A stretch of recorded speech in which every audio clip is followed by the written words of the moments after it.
Welcome to the Elusive Truth with Rich and Larry. I'm your host, Rich, and we're going to start things off today with Benny Johnson, The Art of Distraction from NASA. That's not what it's really called. This is Benny Johnson. NASA caught using green screen in Artemis's moon mission. The truth. Oh, the truth of NASA. Unbelievable. Anyway, distractions big time. We got so much stuff going on in this world, and now we're worried about green moons. Anyway, Benny Johnson, here's NASA. Have a listen. Distraction for the masses. All roads and towns are messes as we depart with more of your taxes. Was the Artemis 2 rocket mission just exposed for using green screen and being fake filmed in a studio? And did that rocket mission just discover a Nazi base on the moon with strange squiggly lines that they can't explain? Oh, baby, all of this is happening live right now. Why would we say that it is a green screen mission? Well, go ahead and look at this. Sure looks like green screen. This is a plushie that was sort of floating around during one of the live streams with the Artemis mission. This plushie, its color is green and blue. These are chroma key screens that typically are used for like weathermen and stuff like that. And you can see here that strange text appears just like it would in like a weather channel, right? With a motion graphic with your weatherman. And this is causing the entire internet to say, well, wait a second. I mean, that's not normal. That wouldn't exist in real life. Yet more green screen and augmented reality with this toy Artemis 2 is not going well for those of us with discernment and common sense. The entire internet is posting this, saying that it's fake as hell. It's a staged circus. Bombshell Artemis 2 Back to the Moon mission is fake. Latest live stream shows this with this chroma key right here, showing that something clearly is not happening. That's on the up and up. People posting photos like this, right? Okay, Artemis 2 green screen exposed. It's right in front of our very eyes. What about the special Nazi moon base? Okay, what's going on here? Artemis 2 reports strange patterns on the moon as NASA crew conducts historic flyby. Okay, so the NASA crew is out farther from Earth than any humans have ever been. Today, they are planning on lapping the moon. Okay, so be on the far side of the moon. That's 250,000 miles away from Earth. That's the maximum distance there. It is a new record. But they are reporting as they go beyond the moon and around the moon that they've seen some very strange things. Here we go. Apollo 13 held the record, reaching 248,000 miles away from Earth. This dramatic emergency return in 1970, the astronauts swept over the far side. They reported seeing striking geometric patterns, winding formations they deemed as squiggles, and unexpected shades of green and brown on the lunar terrain. Strange. The moon's far side permanently faces away from the Earth compared to the familiar near side that features heavily cratered landscapes, thicker crust, and fewer of the volcanic displays. They relayed the terrain completely shrouded in darkness, seeing an island of terrain. Up north, there's a very nice double crater. Looks like a snowman sitting there. Southern edge, there is a hole, just blackness, the wall of brightness. It looks like a gigantic hole. So there you go. Squiggly lines. This is our producer who's going, who is chopped this up and found what this moment looked like, sounded like on the live stream.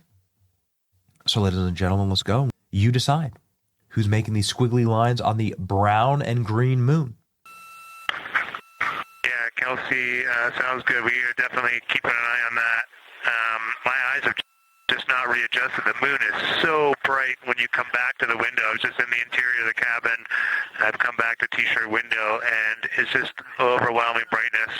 And my viewing angle is a bit challenging, so I won't be able to give you great observations from this window. But I will talk about something that I was talking a lot about in my recordings earlier, which was we've been talking about some shades, and so we have obviously the dark and the light gray, and then we talked about naming some colors, a brownish hue and a greenish hue.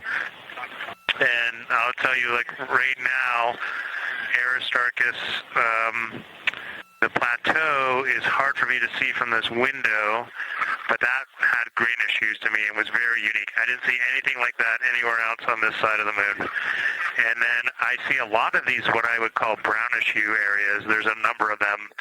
And they, for example, in the northwest corner of the highlands, to me, it looks like the brownish hue is caused by ray or ejected material landing on the highlands, and then we obviously see the ray areas as a lighter albedo, but in between the rays where the deposit would be thinnest, that is what it looks like is causing the brown to me. So I saw that on the northwest side of Aristarchus, or sorry, that dark area of the highlands, northwest side of the highlands. I saw it in the highlands to the east of Glushko, and then I see those same brownish hues west of Oriental, and I drew a contact there on one note, but that's a huge region, kind of like a piece of pie with the point of the pie pointing at Oriental and then going up towards the northern side of Hertzsprung. And that is an area that just looks like that brownish albedo. That was fantastic, Jeremy. We had heard rumors of the green and brown hues, and so you really read my mind on asking about those. Understand they likely didn't have any contact with each other the way that you described them, but please correct me if I misunderstood that. And then last thing, I'll make the same offer we made to Victor earlier, if it would be helpful for us to verbalize any targets so you can stay at the windows and keep your eyes adjusted to the moon, please let us know. And there you have it, ladies and gentlemen, our taxpayer dollars at their finest. Oh, my goodness. Go check out Benny Johnson for the full video. I had to cut this up for time because it was just ridiculous. NASA, unbelievable. But that's what they do. They distract us. There's too much going on. They don't want us to know anything. I just want to read you a few comments from that clip. Biden's whole presidency was a green screen. NASA, never a straight answer. Never assume that either MSM or the government are telling you the truth. Meanwhile, we have homeless veterans, overpriced government housing, and poisoned food. We are slaves. Well, they did just blast off on April Fool's Day. I don't care about the moon. I just want to buy a house. What's going on? We don't care. We have other things to take care of. That's going to lead us to Fox News. Peter Doocy is going to talk about the daring rescue of the U.S. airmen, the Wizzo, over the weekend that we got information on Easter Sunday. Have a listen. We got him. President Trump announcing overnight that U.S. Special Forces have rescued the missing weapons systems officer who was shot down over Iran on Friday in a daring mission behind enemy lines. Let's go live to Trey Yingst in Tel Aviv with more. Trey. Yeah, Peter, good morning. It was a daring operation that included hundreds of U.S. Special Forces overnight on the ground inside of Iran to rescue that U.S. service member who was in the F-15 that was shot down on Friday. I'm told by a senior U.S. official there was concern in the U.S. government about a possible Iranian plan to try and deceive the Americans. It was the CIA director on Saturday morning that confirmed this was the U.S. service member who was missing behind enemy lines, and a decision was ordered by President Trump to move forward with this operation. The senior official telling Fox News within 8 hours we had isolated, and them invading the enemy cannot be overstated. Their grit and warfighting tenacity is a direct result of the absolute trust they have in our rescue forces, their training, and their will to survive and return. They always knew that we would be ordered to go get them, and they always knew that we would be coming to get them. These two operations reflect our nation's most sacred obligation to our military service members. We leave no one behind, bless you. It also perfectly captures the first truth of our special operations forces, that people are more important than hardware. That is the standard we live by, and the rescue forces that execute these missions operate under a clear motto: these things we do that others may live. Their actions were a direct embodiment of that commitment to others, and I could not be more proud of each and every one of them today. As the Secretary said to our enemies, this operation serves as a clear reminder of the capability and will of America's planes in motion. Within almost 12 hours, we were on the ground inside of Iran. A very successful military operation that led to this U.S. service member, a crew member on that plane, being rescued from enemy territory. Now, earlier today, Peter, I spoke with President Trump about Operation Epic Fury inside of Iran that continues to hammer the Iranian regime. The president told me he thinks there is a good chance that by tomorrow there could be a deal with the Iranian regime. He adds that they are negotiating now.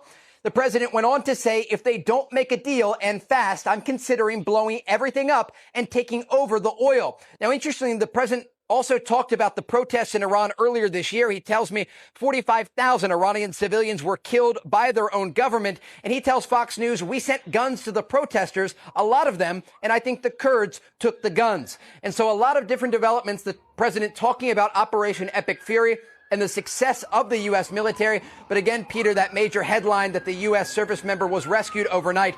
That was Fox News, which was awesome. But you know what we're going to do? We're going to go back to Fox News, and we're going to have General Kane explain everything that took place. I think it's much better coming directly from the general. What do you think? Have a listen. After picking up Dude 44 Alpha, the HH-60 Jolly Green fight was engaged by every single person in Iran who had a small arms weapon. And one of the aircraft, the trailing aircraft, took several hits. The crew sustained minor injury, and they are going to be fine. A note for those of you that do not know what a Sandy does. Named after the flight call sign that did this very mission in Vietnam, flying A-1 Sky Raiders and A-7 Corsairs. A Sandy has one mission: get to the survivor, bring the rescue force forward, and put themselves between that survivor on the ground and the enemy. They are committed to this. This is what they live for, and this is what they've trained for over many, many years. The A-10 force and the rescue force did a fantastic job rescuing Dude 44 Alpha. He was recovered Friday afternoon. As I said, and the nation needs to know this, this was an incredibly brave and courageous mission, and a testament to the courage, skill, and tenacity of the joint force and our leaders, and especially a daylight option. Having the guts to try means so much to so many. Meanwhile, the backseater, as the president and the secretary have said, had continued to work and survive. Through the hours of daylight, Dude 44 Bravo, the backseater, evaded. Using every means available, the efforts of the United States military, the Central Intelligence Agency, and others were attempting to find and locate with precision Dude 44 Bravo, the backseater. A note on the backseater and the front seater.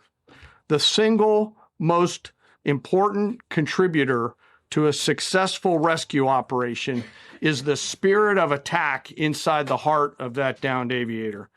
Their will to survive, their will to evade, their will to recover is everything. In this case, the backseater's absolute commitment to surviving made much of our efforts possible.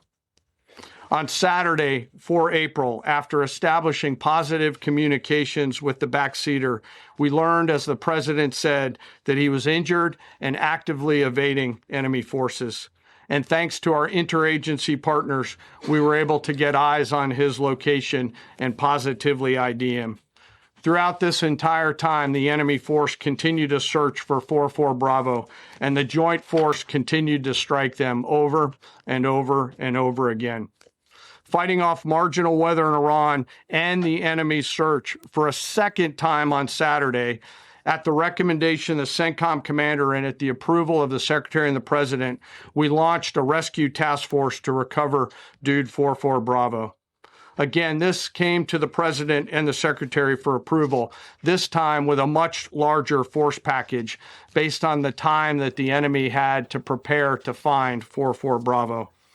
Again, this force was protected by A-10 Warthogs using the Sandy call sign. And this force had one single mission: do everything they can to bring an American home. This meant having a plan, being prepared to execute that plan, and more importantly, being prepared for multiple simultaneous contingencies.